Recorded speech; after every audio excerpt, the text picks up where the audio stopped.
Are the San Francisco 49ers Super Bowl bound again? This is a franchise that has made the Super Bowl twice in the last 5 seasons, both times coming up short against the dreaded Kansas City Chiefs after having the lead in the game. Are they on track to earn their 3rd Super Bowl appearance in 6 seasons after free agency and the draft? Can they win it all if they do make it to the Super Bowl?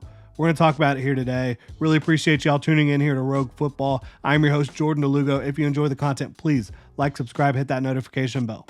So, obviously, Kyle Shanahan, his offense is fantastic. He runs the offensive meta in the NFL. There are a lot of Shanahan disciples out there running good offenses. Just take a peek around the league, right? But Kyle Shanahan, he's the best of them all, and he has unbelievable skill position talent in San Francisco. Deebo Samuel, Brandon Ayuk, will both of them be there in 2024? As of right now, the answer is yes. We'll see. You drop Ricky Pearsall into that mix at the University of Florida, a wide receiver who has done it all at the college level. He's had many different roles, talking about his time at Arizona State, then at Florida, has tremendous hands. He's a great route runner, a really good athlete, has enough size to go up and get some contested catches as well. I think he's going to thrive in this offense. George Kittle at tight end. Christian McCaffrey, ever heard of him? Maybe the most impactful skill position player in football. You have Jawan Jennings as well. You have good tight end and running back depth. The skill position talent is unbelievable in San Francisco. Is the offensive line good enough to not worry you in late January, early February? I think that's a real question. I think it's worth examining, right? I expect Aaron Banks to have his best year as a pro going into a contract season, right? I also expect Dominic Pooney, another draft pick, to start at center or right tackle. And yes, this is a player, a prospect, with 5 position flex. He played guard and tackle at Kansas at the Senior Bowl, looked really good snapping the football as well. So the question will be, in my opinion, not whether or not Dominic Pooney can earn a starting spot, but at which spot does he give you the greatest advantage? At which spot does he upgrade what you have the most? Is it at right tackle or is it at center? That's the question. I think he is going to start for this football team. He has enough length to play outside. He's a very good athlete, uses his hands well. He plays the game with physicality. He has a very strong punch. He has good power at the point of attack. I love the game of Dominic Pooney. They got a good value on him in the draft. So where is he starting? I'm not sure. But if he is starting, if Aaron Banks is having his best year yet as a pro, you're starting to feel pretty darn good about 4 of your 5 starters. John Feliciano came in and did a good job for them. And you also talk about having Trent Williams, who is just one of the GOATs at the tackle position, right? So yeah, with Kyle Shanahan pulling the strings, they've had much worse offensive lines and gotten the job done. I think that they have upgraded their offensive line in a major way with Dominic Pooney. It's a player I thought a lot of teams, including the Kansas City Chiefs, could have used. But he ends up in San Francisco at a great value for them. I think their offensive line is going to be good enough to get the job done against pretty much everybody, maybe against everyone in this league. Brock Purdy, guess what? Pretty darn good quarterback. Now, he is better than pretty good. He is damn good. Would he be this good in a different situation? I don't know, but guess what? It doesn't matter. This is the situation he's in, and he is damn good. He effectively runs Kyle Shanahan's offense. He is a playmaker. He is a gamer. He gets the job done in big moments. So yeah, they have a very good quarterback situation as well. Defensively, they certainly lost some pieces.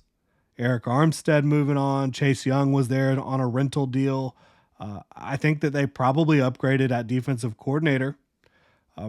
Brandon Staley, despite what happened in Los Angeles, the issues he had as a head coach, he is a very good game plan defensive coordinator.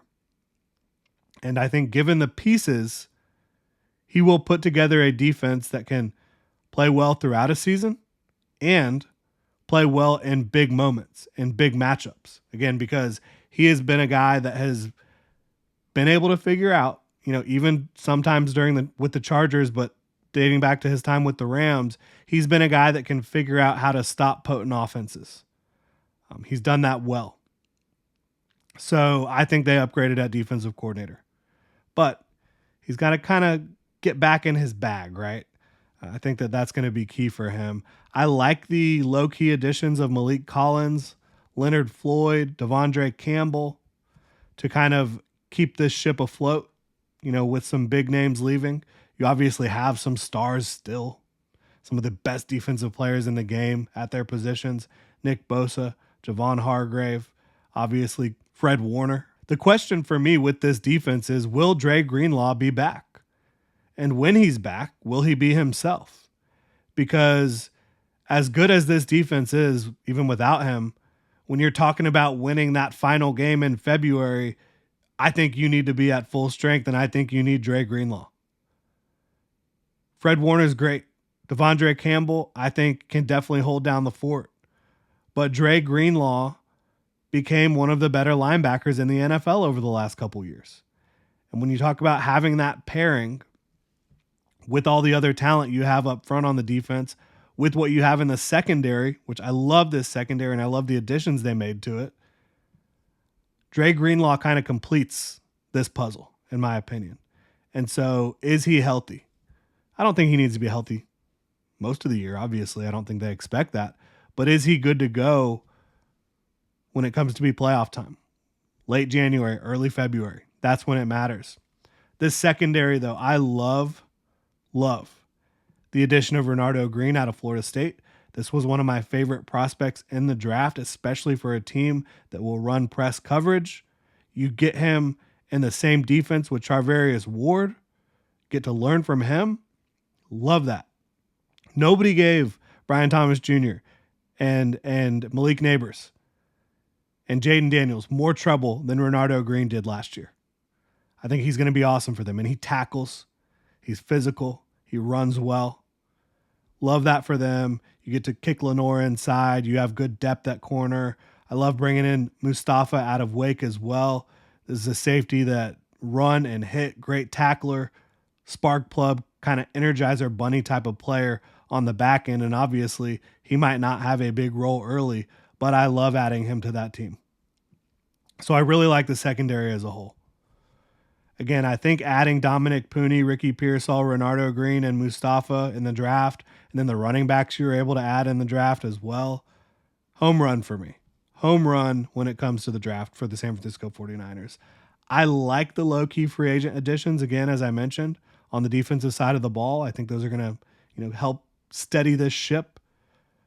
To me, this is still very clearly the best team in the NFC, and I know they did have some issues in the playoffs, maybe got some lucky breaks, but I can confidently say I do believe this is the best team in the NFC.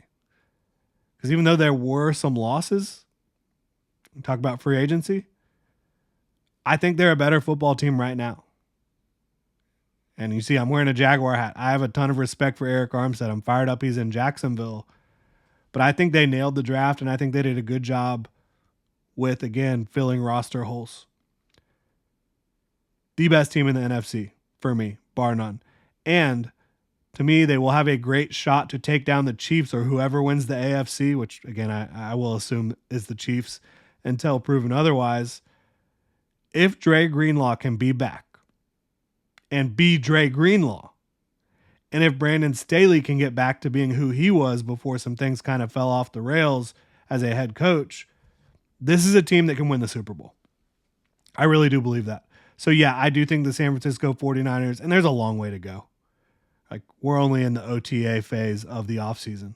But we're starting to break down these teams, look at them, do deep dives. I think the San Francisco 49ers are the best team in the NFC. I think they have a chance to win the Super Bowl in 2024, and I'm going to pick them to win the NFC. I'm going to pick them to represent that conference once again for the third time in 6 years.